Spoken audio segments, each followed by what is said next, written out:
Shalom everybody. My name is Rabbi Dr. Itzhak Shapira.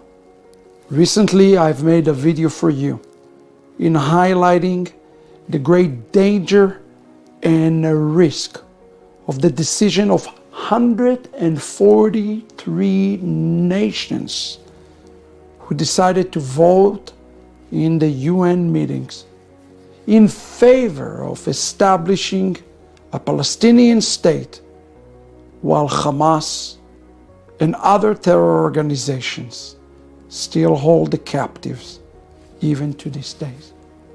People have been asking me those questions, and today I want to provide you some answers, specific facts, because most of the things that you read and see in the national news, in the local media, are tainted with anti-Semitism, with false information, and frankly, blatant lies. So what are the facts? I've been asked the question, can't we support a Palestinian state and at the same time be against Hamas?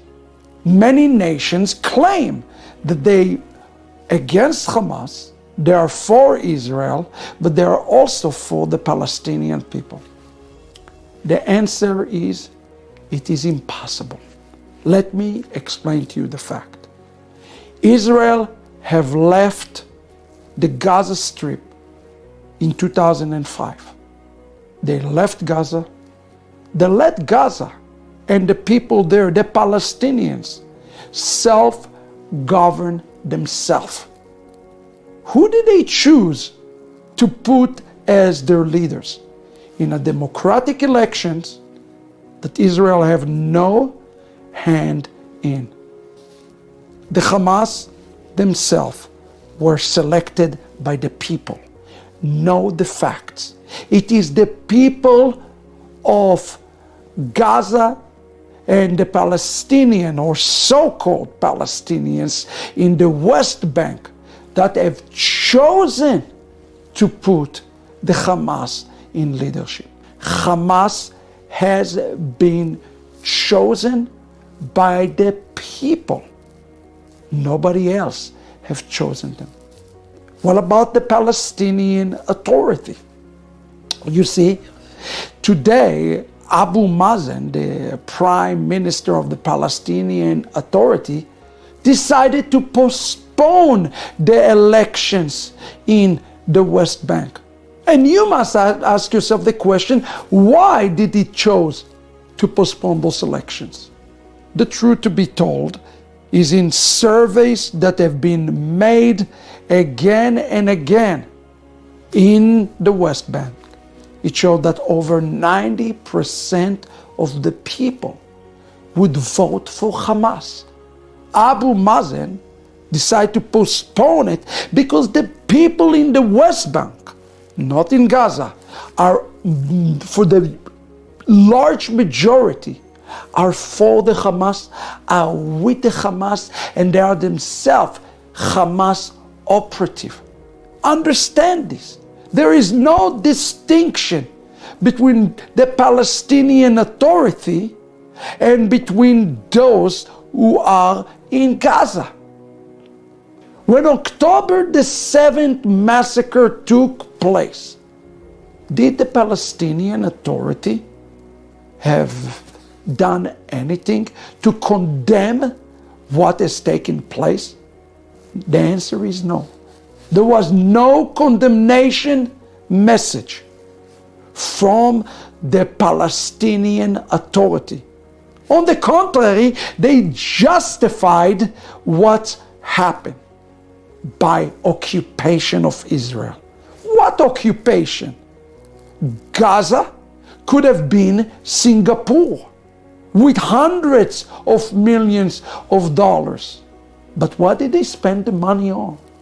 They spent it on building tunnels of terrors from Rafah, Gaza to Rafah, Egypt, to smuggle money, weapons, build tunnels of terrors, drugs, you name it, anything except to help the Palestinian people.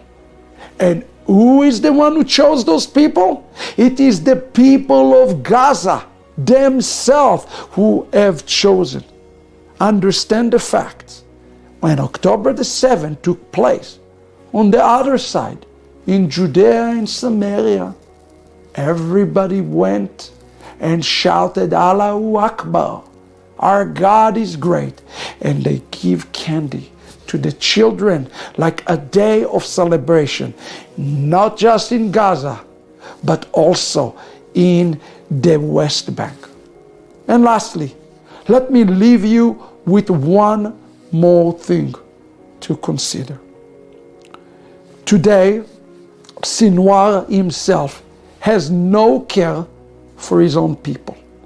Absolutely zero care for the Palestinian people. He used them as human shield to protect himself. Hamas doesn't care about the people. They were elected and now they are in full power and full control. People ask me the question, is everybody Hamas? And the answer is, for the most part, yes. How do we know it? When the hostages, a small set of hostages were released, and they asked them the question, where were you? They were in a regular people home, locked up. What kind of people? Let's call them innocent people, as Hamas claim and the Western world claims. What kind of people would lock up men, women, and children? The truth needs to be told. Gaza is Hamas. Palestinian Authority is Hamas. Hamas has taken over. But we should know that the truth will always prevail. Today, the International Court House in Hague, Holland, tried to say that they want to put a warrant both for Sinwar and Benjamin Netanyahu. How ironic that in October 7, men, women, children, Holocaust survivors have been raped, have been burnt, have been beheaded and been cooked in the oven, and the world have forgotten. I say to you today, know the fact, know the truth. Israel is fighting for its own survival. And for those nations, not just in Latin America, but in the entire world, I would say, if Israel loses this war, you are next. Israel fighting the war for all of human race. And you better pray that Israel and the Jewish people will win.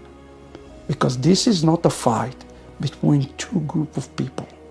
It's a fight between the God of Israel and every satanic and demonic force.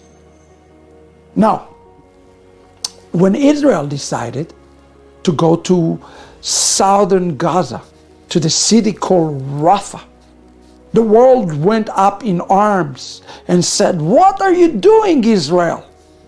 Let me explain to you the fact. And those, friends, are the true facts that I encourage you to know and check for yourself. The city of Rafah is made out of two different cities, Rafah, Gaza, and Rafah, Egypt. While all the rockets were fired from the north, it was the weapons that continue to be smuggled from the south, from South Israel, from the border of Egypt. The weapons kept on coming from the border, kept on supplying Hamas with all that they need to survive for months and maybe years. while holding the hostages in Rafah. How dare the world tell Israel that they cannot close down Rafah? Now the question is, why did Israel did not do it before? Why did Israel did not went to Rafah? The answer is stunning. It is the world, the entire international community, who restricted Israel from going to Rafah. Today, Israel understands, after what happened in Hag, seeing the blatant anti-Semitism all throughout the world, that we cannot trust upon the nations. We can trust one another, the remnant, and the God of Israel.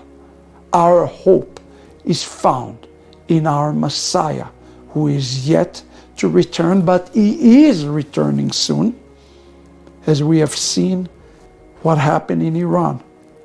Judgment is near. My message to all the nations, and for all who stand on the sideline today, and for all who can't make their mind, judgment is coming upon the world and upon the nation.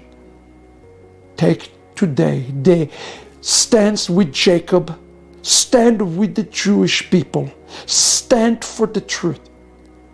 And yes, if you are a Christian, I do have a word for you. Jesus was not a Palestinian. He lamented over Jerusalem with the words, "Oh, Jerusalem, Jerusalem, how I long to gather you like a hen that gathers her chicks. You were unwilling, therefore you will not see me until you say, welcome in the name of the Lord." One of the leaders, in his justification for holding a position for Palestinian state, said, what would Jesus have done? Let me tell you what Jesus would have done. It says in the book of Isaiah 63, in their troubles he is troubled, and in their afflictions he is afflicted. What would he do? He would go to the tunnels and he hug each one of the hostages, and he will cry with them, and he will give his own life and blood for them. Shame on you as a Christian to say, what would Jesus do? Jesus is not from the UN or from the Red Cross. He's from Israel, and he's a Jew, the best Jew, just like us. And what he is doing right, even in this moment, is lamenting and weeping upon the Jewish nation and the Jewish souls. Don't forget it. Jesus is in Israel's side, and anybody who call upon his name, who does not stand with us, upon you, he will say, get away from me, workers of lawlessness. This is the warning from the heavens.